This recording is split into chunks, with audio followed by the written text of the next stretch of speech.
سیدنا سہل بن عدی رضی اللہ تعالیٰ عنہ صحابی رسول ملک شام میں موجود تھے. جب آپ کو پتہ لگا کہ ملک شام کے اندر رش پڑا ہوا ہے، لوگ جشن منا رہے ہیں، اس نے پوچھا وجہ کیا ہے؟ تو آپ کو بتایا گیا کہ امام حسین کو شہید کیا گیا ہے اور آپ کے خان وادہ کو لایا جا رہا ہے. تو حضرت سیدنا سہل بن عدی پہنچتے پہنچتے یزید کی دربار میں پہنچ گئے. جب اس نے چھڑی ماری نا امام حسین رضی اللہ تعالیٰ عنہ کے لب انور پر، تو سہل رضی اللہ تعالیٰ عنہ فرمایا بدبخت ظالم، تو ان لبوں کو مار رہا ہے، میں نے اپنی آنکھوں سے کئی بار دیکھا ہے کہ میرے آقا نے ان لبوں کو بوسے عطا فرمایا. آج کا جو ٹاپک ہے، عنوان ہے، موضوع ہے، وہ ہے یزید اور اس کے کارنامے اور حالات حاضرہ کے تناظر میں. یزید 25 ہجری کو سیدنا امیر معاویہ رضی اللہ تعالی عنہ کے ہاں پیدا ہوا. اس کی پرورش، اس کی تربیت اور اس کے مزاج میں، طبیعت میں بے شمار خامیاں تھیں. صورت کے لحاظ سے بھی موٹا، بدنما، شکل و صورت کے حوالے سے. کردار بھی اس بندے کا ٹھیک نہیں، فاسق و فاجر، موسیقی سننے والا، بدکار، شرابی، زانی، نمازیں چھوڑنے والا، شریعت کے ظاہری اعمال کو ترک کرنے والا.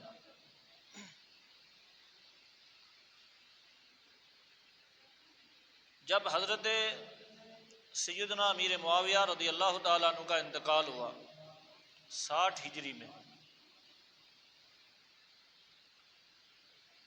تو اس کو زبردستی اس کی بیعت کی گئی، جسے ہماری زبان میں کہتے ہیں نا، بعض خاندانوں کے اندر بھی ایسے معاملات ہوتے ہیں جو حق پرست لوگ ہوتے ہیں، وہ بات نہیں مانتے، ظالم مل کر جبر کر لیتے ہیں، دبا دیتے ہیں. لیکن ایسا نہیں تھا. اس کی جب بیعت ہو گئی، اس نے گورنر مدینہ کو خط لکھا. خط میں کہا کہ ان نفوس کی مجھے بیعت چاہیے، میں نام لیتا ہوں، اور یہ سارے کے سارے صحابہ کرام ہیں. ایک ان میں سے حضرت سیدنا امام حسین رضی اللہ تعالیٰ عنہ، اس نے کہا مجھے ان کی بیعت چاہیے. دوسری اس نے کہا مجھے عبداللہ بن عمر کی بیعت چاہیے، یہ حضرت عمر کے بیٹے ہیں. تیسرا اس نے کہا مجھے عبداللہ بن زبیر کی بیعت چاہیے، یہ حضرت زبیر بن عوام کے بیٹے ہیں اور سیدہ عائشہ کے بھانجے ہیں. ٹھیک ہے نا. چوتھا بندہ اس نے کہا مجھے حضرت سیدنا عبداللہ ابن عباس رضی اللہ تعالیٰ عنہ، ان کی بیعت چاہیے. اور عمر کے لحاظ سے ان تمام کے اندر سیدنا عبداللہ ابن عباس رضی اللہ تعالیٰ عنہ بڑے ہیں. جب نبی پاک صاحب الاولاق علیہ السلام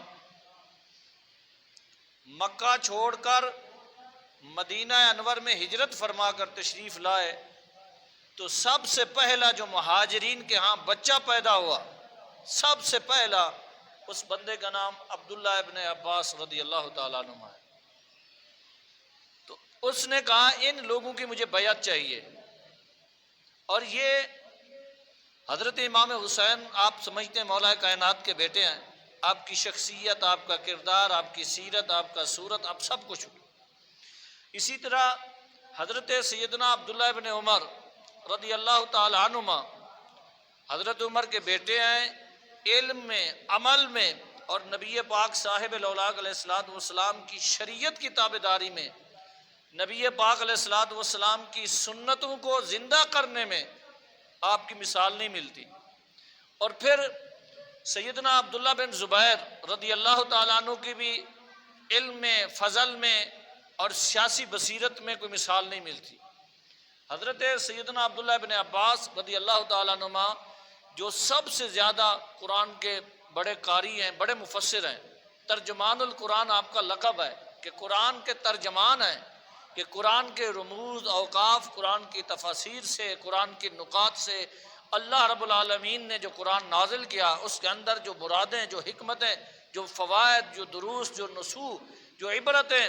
جو اللہ نے بیان کیا ہے، اللہ کی جو منشا اور مراد ہے، سیدنا عبداللہ بن عباس ان سب سے واقف تھے، سب نے انکار کر دیا۔ ولید نے امام حسین کے ہاں پیغام بھیجا، تو امام حسین رضی اللہ تعالیٰ عنہ نے چند ساتھیوں کے ہمراہ تشریف لے گئے اور اپنے دوستوں کو باہر کھڑا کیا اور اسلحہ ساتھ لے گئے۔ فرمایا اگر دیکھنا میری آواز اونچی ہو گئی ہے، معاملات الجھ رہے ہیں، تو تم اندر آ جانا ہے۔ اور مروان بن حکم بھی آ گیا اور ولید کو اس نے مشورہ دیا امام حسین کے تشریف لانے سے پہلے کہ اگر امام حسین رضی اللہ تعالیٰ عنہ بیعت کر لیتے ہیں تو ٹھیک ہے، نہیں تو آپ کو وہیں شہید کر دینا۔ یہ مروان نے مشورہ دیا تھا۔ امام حسین تشریف لائے تو امام حسین سے جب بات کی تو آپ نے فرمایا نہیں، حسین تو بیعت بدکار کی نہیں کر سکتا، جو میرے نانا جان کی شریعت کی ظاہراً پامالی کرتا ہے، شریعت کی حدود توڑتا ہے، بدکار ہے، فاسق و فاجر ہے، حسین اس کی بیعت نہیں کر سکتا۔ باتیں ہوتی رہیں تو امام حسین باہر تشریف لے آئے۔ پھر دوسرے دن اس نے پھر پیغام بھجوایا تو امام حسین رضی اللہ تعالیٰ عنہ نے فرمایا میں بتاتا ہوں میں نے آنا ہے یا نہیں آنا۔ دوسرے دن پھر امام حسین رضی اللہ تعالیٰ عنہ نے تیاری فرمائی، مکہ کی طرف روانہ ہوئے۔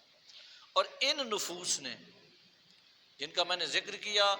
ان تمام لوگوں نے بیعت نہیں کی، اور حضرت سیدنا عبداللہ بن حنظلہ رضی اللہ تعالیٰ عنہ جن کے باپ حضرت حنظلہ ہیں جو غسیل الملائکہ ہیں، یعنی وہ جو غزوہ احد میں شہید ہوئے جن کو فرشتوں نے غسل دیا، ان کے بیٹے حضرت سیدنا عبداللہ فرماتے ہیں کہ اگر ہم اس وقت یعنی جب یزید تخت پہ بیٹھا اور یزید نے کارنامے سر انجام دیے، شریعت کے خلاف پامالیاں کی، فرمایا اگر ہم اس وقت اور امام حسین ان کے خلاف نہ نکلتے، ہو سکتا تھا آسمان سے پتھروں کی بارش ہو جاتی۔ کہ حالات اس قسم کے بن چکے تھے کہ نبی پاک صاحب الاولاق علیہ الصلوۃ والسلام کی جو ظاہری شریعت کے اصول ہیں، احکامات ہیں، ان کی کھلم کھلا جو ہے نا پامالی کی جا رہی تھی اور خلاف ورزیاں کی جا رہی تھی، اور حکومتی سطح پر۔ اور پھر یہ ساری چیزیں حضرت سیدنا ابو ہریرہ رضی اللہ تعالیٰ عنہ جو نبی پاک صاحب الاولاق علیہ الصلوۃ والسلام کے سب سے زیادہ حدیث روایت کرنے والے ہیں، نبی پاک صاحب الاولاق علیہ الصلوۃ والسلام کے اصحاب صفہ میں ہیں، آپ سے سب سے زیادہ حدیث روایت ہیں۔ اور آپ سے کسی نے پوچھا کہ کیا وجہ ہے کہ آپ اتنا حدیثیں روایت کیوں کرتے ہیں؟ فرمایا صحابہ اور کام کرتے تھے، ہر وقت میں حضور کی بارگاہ میں رہتا تھا، میرے آقا جو فرماتے ابو ہریرہ اس کو یاد کر لیتا تھا۔ تو حضرت سیدنا ابو ہریرہ رضی اللہ تعالیٰ عنہ نے 59 ہجری میں جب آپ نے دیکھا کہ حالات خراب ہونے والے ہیں، اللہ تعالیٰ نے ان کے دل کے اندر یہ بات ڈالی اور وہ اللہ نے انہیں آگاہ فرمایا، اور نبی پاک علیہ السلام ہو سکتا ہے کسی موقع پر انہیں فرمایا، تو انہوں نے 60 ہجری کے آنے سے پہلے دعا مانگی تھی، یا اللہ مجھے پہلے موت عطا دے۔ حضرت سیدنا ابو ہریرہ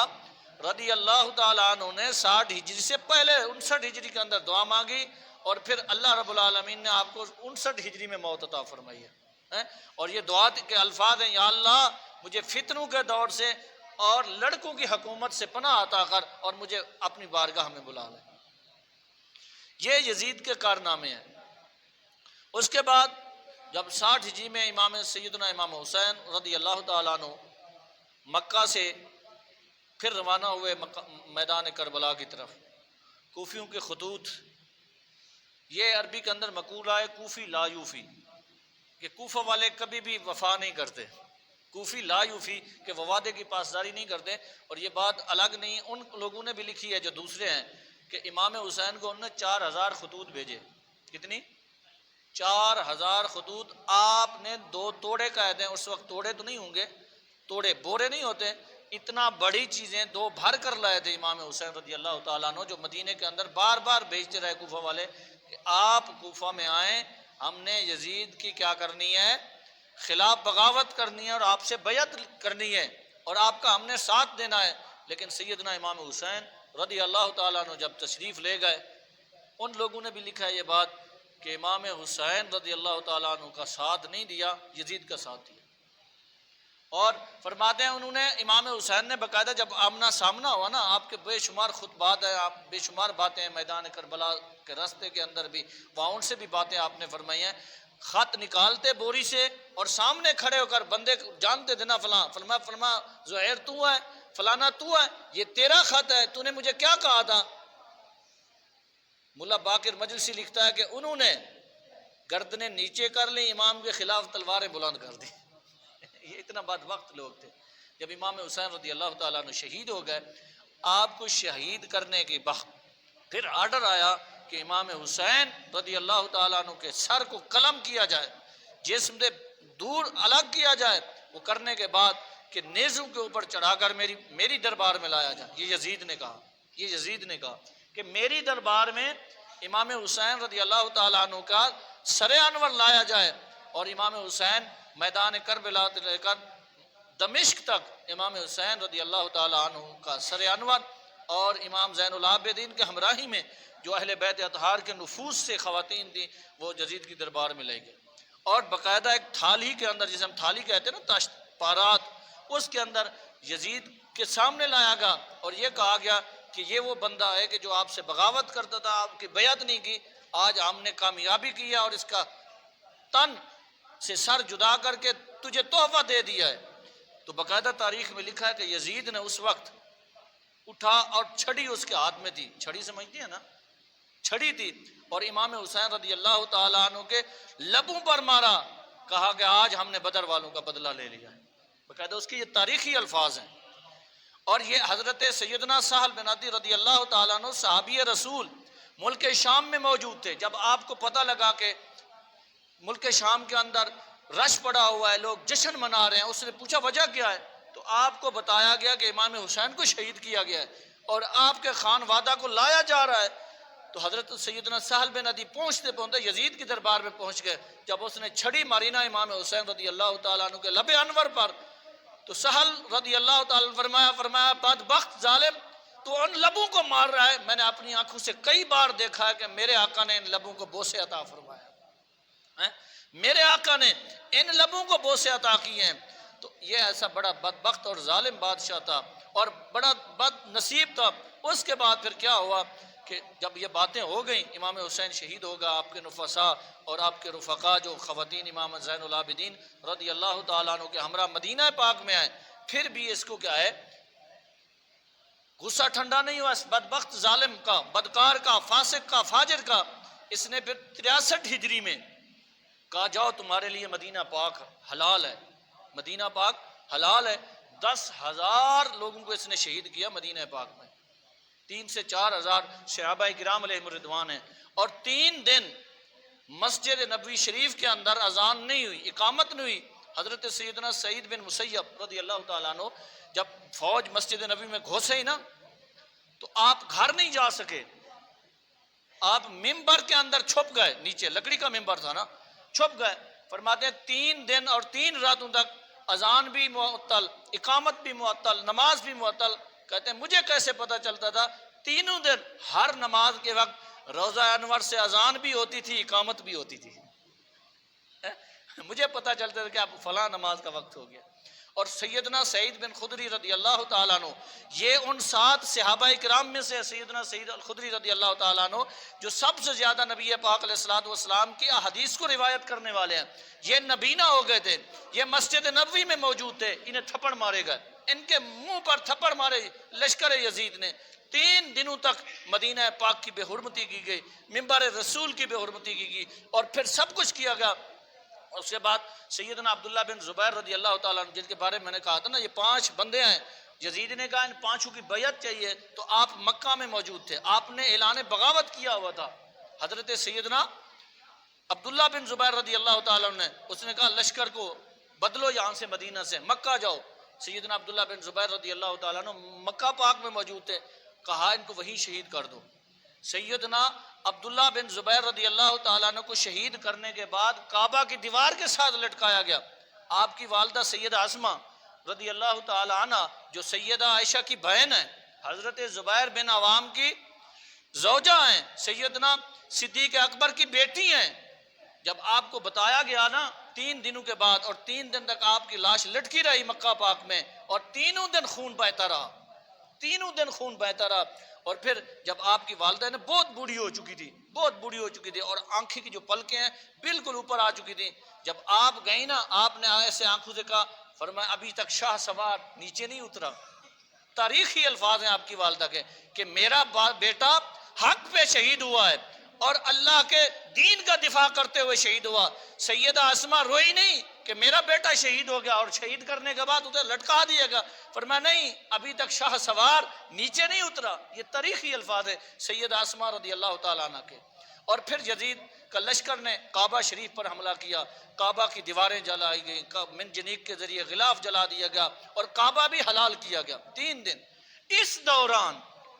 دوران یزید کو کلنج کا درد پڑا اور مر گیا، اسی حالت میں مر گیا۔ آج کے دور میں آپ اور میں نے دیکھنا ہے کہ امام حسین، حضرت عبداللہ بن زبیر، عبداللہ بن عمر، عبداللہ بن عباس، اور یہ جتنے بھی نفوس تھے، انہوں نے کسی فاسق کے ساتھ نہیں کھڑے ہوئے، کسی ظالم کے ساتھ کھڑے نہیں، کسی بدکار کے ساتھ کھڑے نہیں۔ امام حسین نے جان دے دی تھی۔ آپ کو پتہ ہے امام حسین سے بڑا کوئی پیر تو نہیں تھا، امام حسین سے بڑا کوئی لاڈلا تو کوئی نہیں تھا، جس کی سواری رسول پاک بنے ہیں، اس سے بڑا تو کوئی لاڈلا نہیں تھی جس کے لیے نمازیں بڑی ہو جائیں، رکعتیں بڑی ہو جائیں۔ لیکن امام حسین نے فرمایا یہ ہاتھ رسول اللہ کے ہاتھ میں گیا ہے، کسی ظالم کے ہاتھ میں نہیں جا سکتا، گردن کٹ سکتی ہے، حسین ظالم کے ساتھ کھڑا نہیں ہو سکتا۔ آج ہم ظالموں کی سپورٹ کرتے ہیں، آج ہم سود خوروں کی سپورٹ کرتے ہیں، آج ہم زانیوں کے ساتھ کھڑے ہیں، تو پھر کس طرح حسین کا نام لیں؟ اور پھر امام حسین کے بے شمار خطبے ہیں درمیان رستے کے اندر، اور آپ نے یہ بات کہی تھی اپنے خطبے کے اندر، تاریخی جملہ ہے، فرمایا اس بات پر مجھے فخر ہے جب اللہ نے جسم پیدا ہی مرنے کے لیے کیا ہے، موت تو آنی آنی ہے، فرمایا اگر وہی جسم رب کے راستے میں جا جائے، رب کے دین کا دفاع کرتے ہو جائے، رسول پاک صلی اللہ علیہ وسلم کی شریعت کا دفاع کرتے ہوئے جائے، فرمایا اس سے بڑی بات کیا ہو سکتی ہے۔ اور پھر یہ بات بھی ذہن میں رکھیں، آج جو ظالم کے ساتھ کھڑا ہے وہ حسین کا نام نہیں لے سکتا، وہ یزید کے کردار کے ساتھ کھڑا ہے۔ حسین کا کردار تو یہ ہے، آپ کو پتا ہماری حکومت کے لوگ کہتے ہیں کہ سود کے لیے ریلیف دیں، ہماری اسمبلیوں میں شرابوں کے پرمٹ پاس ہوتے ہیں، ہماری اسمبلیوں کے اندر لوگ کہتے ہیں جی فلاں چھوڑ دو جی، لیکن امام حسین رضی اللہ تعالیٰ عنہ نے گردن دے دی۔ سیدنا عبداللہ بن زبیر لٹک گئے اور 3 دن تک آپ کی لاش لٹکی رہی، فرمایا عبداللہ بن زبیر نے ابو بکر صدیق کا خون ہے، فرمایا شہید تو ہو سکتا ہے، شریعت کے خلاف ایک بات سن بھی نہیں سکتا، دیکھ بھی نہیں سکتا۔ آپ نے بغاوت کی تھی مکہ کے اندر، جب یزید کی فوج نے مدینہ پاک سے پلٹی نا مکہ کی طرف، آپ نے سلطنت، آپ خلیفہ بنے تھے، فرمایا نہیں یزید کون ہو سکتا ہے جو شریعت کے خلاف بات کرے گا، رسول اللہ کے غلام اس کا دفاع کریں گے، رسول پاک صلی اللہ علیہ وبارک وسلم کا دین کا دفاع کریں گے۔ اور آپ کی والدہ نے یہ تو نہیں کہا میرا بیٹا کیا ہو گیا، شہید ہو گیا، فرمایا نہیں، ابھی تک شاہ سوار نہیں اترا زمین پر۔ سیدہ اسما نے یہ جملے فرمائے تھے۔ تو آج آپ کو مجھے چاہیے کہ یزید کا کردار اس طرف ہے کہ وہ ظالم بھی ہے، وہ فاسق بھی ہے، وہ فاجر بھی ہے، وہ زانی بھی ہے، وہ بدنما بھی ہے، وہ بد کردار بھی ہے، وہ بد اخلاق بھی ہے، وہ گستاخ بھی ہے، وہ بے ادب بھی ہے۔ اور آپ اور میں اپنے سینوں کے اندر دیکھیں کہ ظالم کون ہے اور رسول اللہ صلی اللہ علیہ وسلم کے دین کی بات کون کرتا ہے، حضور صلی اللہ علیہ وسلم کے صحابہ اور اہل بیت کی بات کون کرتا ہے، اور ظالم کا ساتھ کون دیتا ہے۔ اور آپ کو پتا اس وقت بھی امام حسین کو بلانے والے، جیسا کہ میں نے کہا 4000 لوگوں نے کہا، لیکن پھر کیا کیا، امام حسین کو چھوڑ دیا۔ اور یہ بھی تاریخی بات ہے، جب حضرت سیدنا مسلم بن عقیل رضی اللہ تعالیٰ عنہ امام حسین کے نمائندے بن کے گئے نا، جب جماعت کھڑی ہوئی آپ کے پیچھے ہزاروں لوگ کھڑے تھے، کتنی یہ قوم بے وفا قوم ہے۔ جب آپ نے سلام پھیرا اکیلے تھے، ایک بندہ بھی پیچھے نہیں تھا۔ جب یزید کا آرڈر ہے نماز بھی چھوڑ دی، سب بھاگ گئے تھے، لیکن حق حق ہے، جان دے دی ہے مسلم بن عقیل نے۔ یزید کون ہو سکتا ہے؟ یہ خون رسول ہے، یہ ہاشمی خون ہے، یہ نبی پاک صاحب الاولاق علیہ الصلوۃ والسلام کے خانوادہ کا، اور آج تک خادم حسین رضوی رحمۃ اللہ علیہ یہ بات ایسے نہیں کرتے تھے، فرماتے تھے آج بھی اگر کوئی حق کی بات کرے نا، لاکھوں یزید نکل آتے ہیں اس وقت، آج بھی لاکھوں یزید موجود ہیں، وہ کسی کردار میں جو یزیدی کردار ہے، جس کے اندر بھی وہ کردار پایا جائے وہ یزیدی ہے، اور جس بندے کے اندر امام حسین کا کردار ہے وہی حسینی ہے۔ اور آپ کو یہ بھی تاریخی بات ہے، نماز پڑھنے سے روزے رکھنے سے بات نہیں بنتی، آپ کو پتہ ہونا چاہیے یزید حافظ قرآن تھا، جمعے کا خطبہ بھی دیتا تھا، جمعے کا خطبہ دیتا تھا، خطیب تھا، ایسی بات نہیں ہے، چھوٹی موٹی بلا نہیں تھا، لیکن کام اس نے کیسے کیے، آج تک اور قیامت تک اس پر لعنتیں برس رہی ہیں۔ کیوں مستحق ہوا؟ ایک تو اس نے اہل بیت اطہار کو شہید کیا، پھر اس کے کام ہی ایسے ہیں، زنا ہے، بدکاری ہے، شراب ہے، جوا ہے، جتنے بھی عیاشی کے کام ہیں شریعت کے خلاف ہیں، وہی اسی کے کام تھے۔ آج آپ اور میں نے دیکھنا ہے کہ ہم کس کے ساتھ کھڑے ہیں، کسی ظالم کے ساتھ تو نہیں کھڑے، کسی قبضہ گروپ کے ساتھ تو نہیں کھڑے ہیں، کسی شرابی کے ساتھ تو نہیں کھڑے، کسی بد اخلاق کے ساتھ تو نہیں کھڑے، کسی گستاخ کے ساتھ تو نہیں کھڑے۔ یہ آپ نے اور میں نے دیکھنا ہے، اور اگر امام حسین کا نام لینا ہے تو پھر کردار بھی حسینی ادا کرنا پڑے گا۔ اللہ رب العالمین کی بارگاہ میں دعا ہے اللہ تعالیٰ آپ کو، مجھے اور آپ کے سامنے غزہ، آج کے اگر بندہ، وہ تو کتابوں میں ہم پڑھتے ہیں نا، عینی مشاہدہ کرنا ہے، کتنی مسلمان حکومتیں موجود ہیں، بچے بھوک سے مر رہے ہیں، کوئی بھی اپنی حکومت ہر بندہ بچا رہا ہے، اپنی سیٹ بتا رہا ہے، اپنا عہدہ بچا رہا ہے۔ اور میں نے پہلے بھی کئی بار کہا ہے، نبی پاک علیہ السلام نے ایک خاتون کی خاطر پورے قبیلہ یہودیوں کو جلا وطن کر دیا تھا مدینہ پاک سے، ایک خاتون کی بے عزتی کی تھی، وہ بھی ایسے خاتون گئی سونے کی دکان پر، بینچ کہتے ہیں جو بیٹھنے کی جگہ ہوتی ہے اس پہ بیٹھی، بڑی چادر لپیٹی ہوئی تھی، تو کسی یہودی نے پیچھے سے ان کا دوپٹہ باندھ دیا، ان کو پتہ ہی نہیں چلا، جب وہ اٹھی نا تو گر گئی، اس کو تو نہیں پتا تھا کہ پیچھے سے میرا دوپٹہ بند۔ سیدنا عبد الرحمن بن عوف یہ منظر دیکھ رہے تھے، وہ بازار سے گزر رہے، انہوں نے نبی پاک علیہ السلام کو جا کے بتایا، اتنی بات ہوئی خاتون کی، تو آقا علیہ السلام نے یہودیوں کے پورے قبیلے کو مدینہ پاک سے جلا وطن کر دیا۔ آج تو ہم یہودیوں کے ساتھ کھڑے ہیں، یہودیوں کو سپورٹ کر رہے ہیں، ہمارے حکمران بھی کہتے ہیں فلاں بندے کو نوبل ایمان ہونا چاہیے جس نے لاکھوں انسانوں کیا قرآن پاک کو جلایا، پتہ ہے بٹ گرام جو بیس ہے ہزاروں قرآن کے نقص سے رکھ کر آگ لگا دیے، مسلمانوں کو کنٹینروں کے اندر باندھ کر چھولوں کی طرح بھون دیا گیا ہے۔ آج بھی پوری دنیا کا جتنا فتنے وہی دو قومی کھڑی ہے، پھر ہم کہتے ہیں انہی کو نوبل انعام ہونا چاہیے، نہیں نہیں، مرنا ہے اور سب نے مٹی ڈال کے آ جانا ہے، ایک ساون گزرنا ہے، قبر بھی بیٹھ جائے گی، پھر نشان بھی مٹ جائیں گے، کردار اچھا ہو، اخلاق اچھا ہو۔ آج میں ایک دیکھا ہے، آپ نے بھی دیکھا ہوگا کہ ایک مصری بندہ بوتلوں کے اندر راشن پا کے سمندر میں ڈال رہا ہے، یا اللہ میں اتنا ہی کر سکتا ہوں، غزہ میں جا نہیں سکتا، ناکہ بندی ہے، میری جو طاقت میں بساط میں ہے، اور یہ بھی باقاعدہ دعا میں کہہ رہا ہے یا اللہ جس وقت تو نے موسیٰ علیہ السلام کے لیے سمندر کو حکم دیا تو راستہ بنایا، یہ خوراک غزہ کے کنارے تک پہنچا دے، اور وہ ساتھ رو بھی رہا ہے، ایسے نہیں ہے، اس کا دل کا درد بتا رہا ہے کہ وہ مسلم امت کے ساتھ، حضور کے غلاموں کے ساتھ، حضور کی امت کے ساتھ اس کو کتنا درد ہے۔ بوتلوں کے اندر چیزیں ڈال کے نا، ڈھکن بند کر کے سمندر ڈال رہا ہے، یا اللہ تو ہی پہنچا دے اس کنارے تک، مسلمان حکمران تو چپ کر کے سوا مذمت کے اور کچھ بھی نہیں کر رہے، جب تک عملی کام نہ ہو۔ میرے آقا نے ان کا مذمت تو نہیں کی، حضور نے صحابہ کو بلایا، فرمایا اس کو جلا وطن کرو، پورا قبیلے کو، یہ مدینہ پاک میں رہنے کے قابل نہیں ہے۔ اللہ رب العالمین ہمارے حکمرانوں کو بھی غیرت عطا فرمائے، اللہ ہمارے غزہ کے مسلمانوں کی غیبی مدد فرمائے، بھوک سے مر رہے ہیں بوڑھے جوان بیمار، یہ بات کہنا آسان ہے، آپ 2 دن بھوکے رہے نا، گھر کے اندر کچھ بھی نہ ہو، بچے چھوٹے چھوٹے بالکل، پھر انسان کو پتہ لگتا ہے کہ بھوک کتنی بڑی بات ہے۔ یہ تو آپ کو مجھے ہر چیز مہیا ہے، گھروں کے اندر بے شمار چیزیں پڑی ہیں کھانے کے لیے، یہ تو اس بندے کو پتہ چلتا ہے جس کے اندر گھر میں کچھ بھی نہ ہو، بچے بھلک رہے ہوں بھوک سے، رو رہے ہوں، سسک رہے ہوں، پھر بندے کو پتہ چلتا ہے کہ اولاد کتنا پیاری ہے، بھوک کتنا پیاری ہے۔ اللہ تعالیٰ ان کی غیبی مدد فرمائے۔